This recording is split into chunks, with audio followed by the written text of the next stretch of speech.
So, inside my bag today is something that you can find if you go into a forest. It starts up high and it goes down low. Any ideas? They're very beautiful.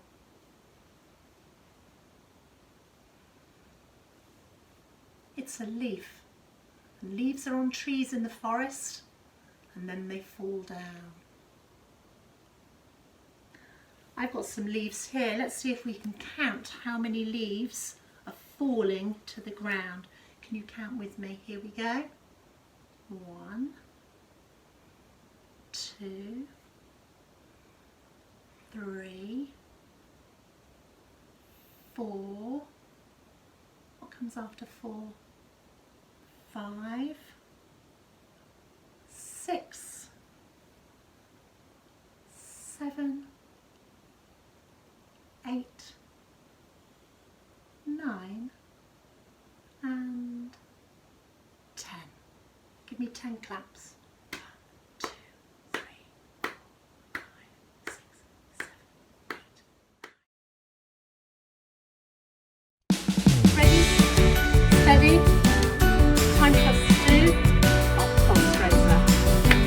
Let's start with clapping. Jumping.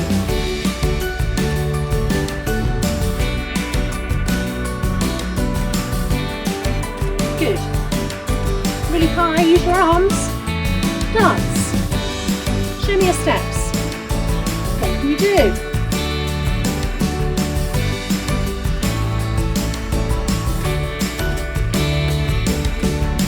Back to clapping.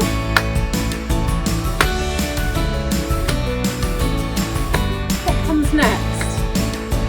Skipping. Good. Now hopping, arms out. Very good. Bit of a wobble. You'll do better than me. Good. Swaying. Good. Double claps.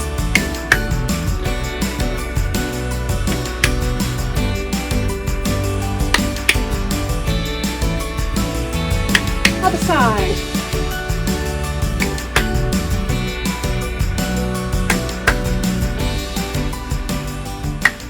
Good.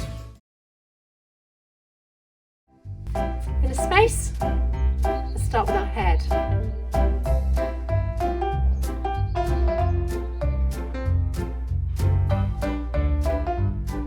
Arms out. Good. Let's circle them.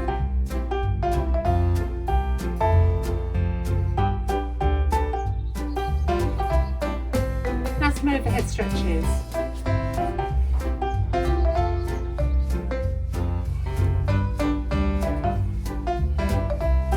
Well done. Busy fingers.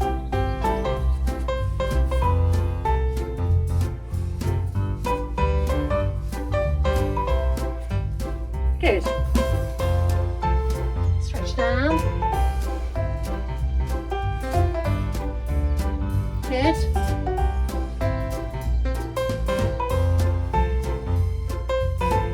Good.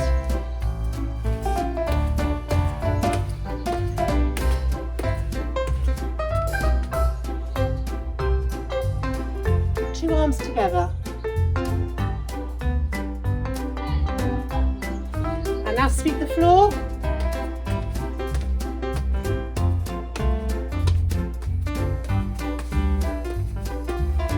Fantastic, well done.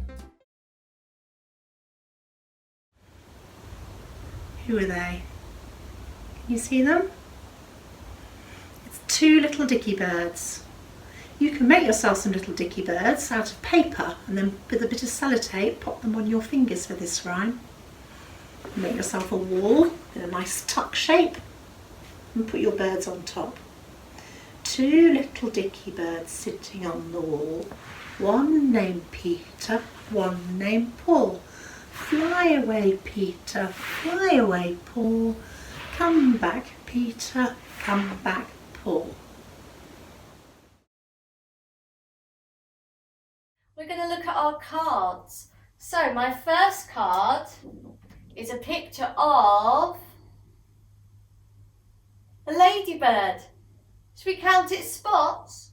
1, 2, 3, 4, 5, 6, 7. So we're going to practice our bent leg dish. So to do our bent leg dish, we need a space. So find a space. We're going to lay down on our floor, onto our backs. And what you're going to try and do now, you're going to lift your feet off the floor. If you can, try and stretch your toes as well and keep your legs together. Then here's our shoulders. We're going to lift them up from the floor and lift our head off the floor and our hands. Lots to do. Let's give it a go. So I've put my hands forward, lift my head and my shoulders and hold it. Very good. What are these? Bunnies. And we're going to do what's called a bunny jump. So to do our bunny jump, we need to get our hands and put them flat on the carpet or floor, whatever you've got at home. Just make sure you've got a soft space for this. Now we're going to have our arms nice and straight. We're going to lift up and we're going to kick our bottom and put our feet back on the floor. Let's try that again. Lift your bottom.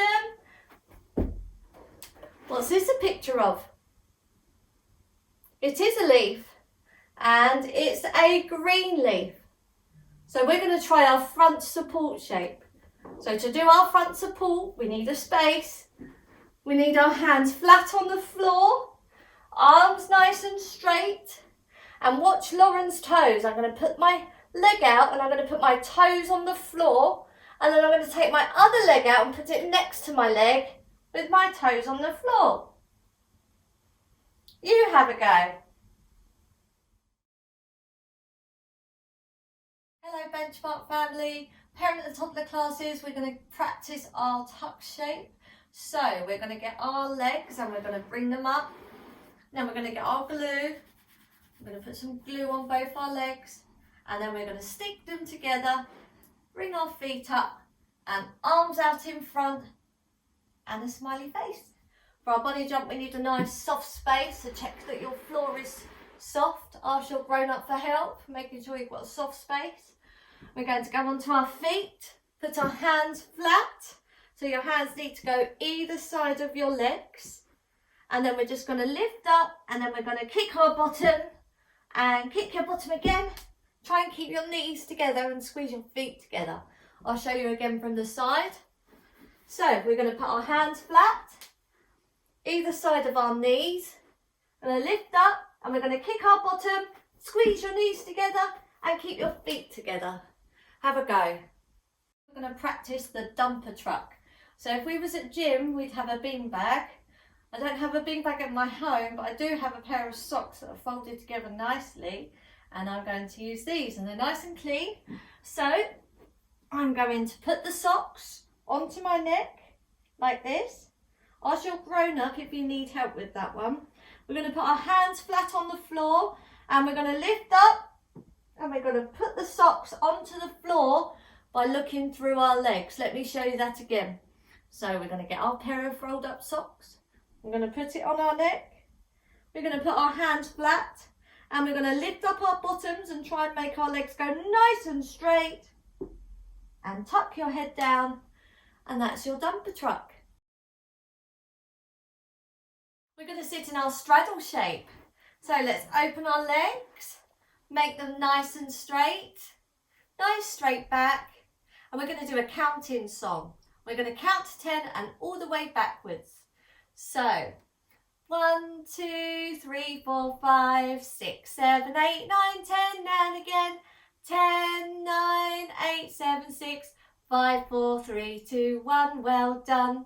1, 2, 3, 4, 5, 6, 7, 8, 9, 10 and again 10, 9, 8, 7, 6, 5, 4, 3, 2, 1. Well done. We're going to sit in our tuck shape. So nice straight back. We're going to glue our legs together, bring our knees up. Very good. Tommy Thumb, where are you? Here I am, how do you do? Peter Pointer, where are you?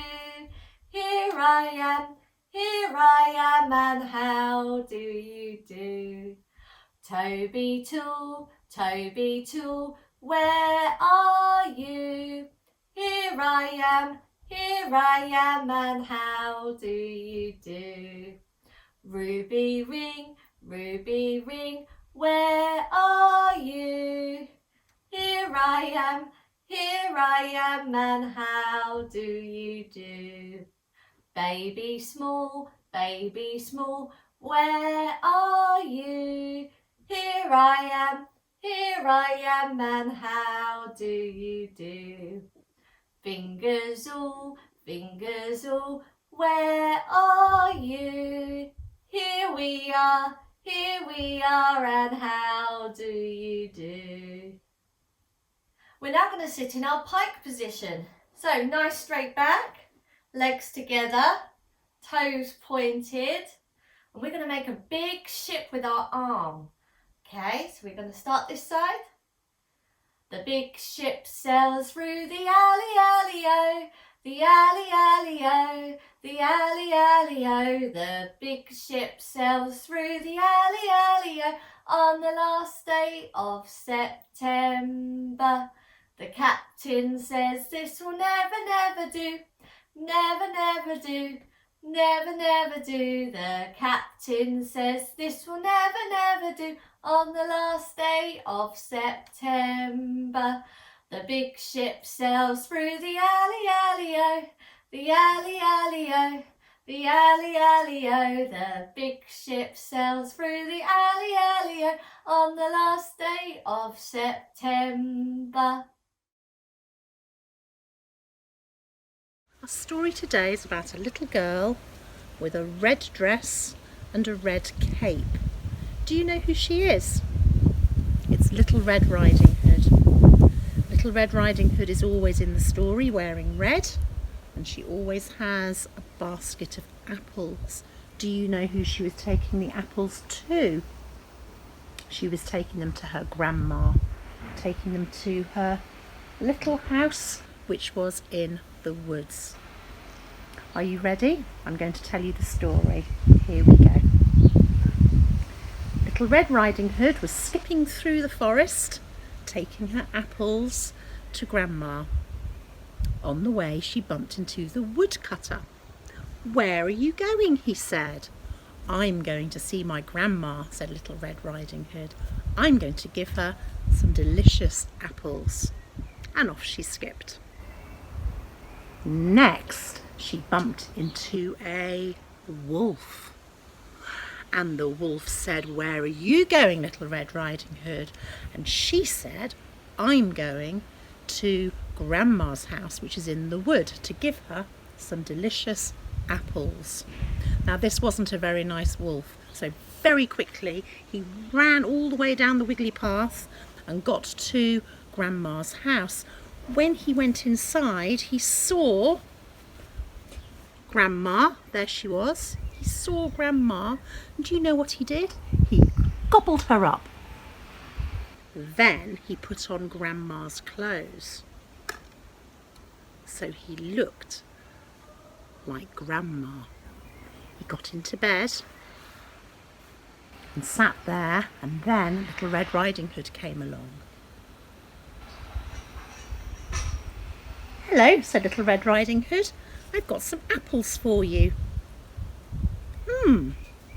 Grandma, what big ears you've got." "All the better to hear you with," said the wolf. "Oh, Grandma, what big eyes you've got." "All the better to see you with," said the wolf. "Grandma, what big teeth you've got." "All the better to gobble you up." And I'm afraid to say that the wolf gobbled up Little Red Riding Hood. So inside his tummy he had Grandma, and he had Little Red Riding Hood. Luckily, along came the wood keeper, and he came along and said, "Where are you, Grandma? Where are you, Little Red Riding Hood? I was going to share those apples with you, but where are you?" He took one look and he knew straight away that that was a wolf. So he chopped the wolf and pulled out Little Red Riding Hood and Grandma, and they were all safe because the wolf had gobbled them up in one go. Phew, that was lucky. So then the woodkeeper and Little Red Riding Hood and Grandma all sat down together. Let's turn him away. And munched those juicy apples. The end.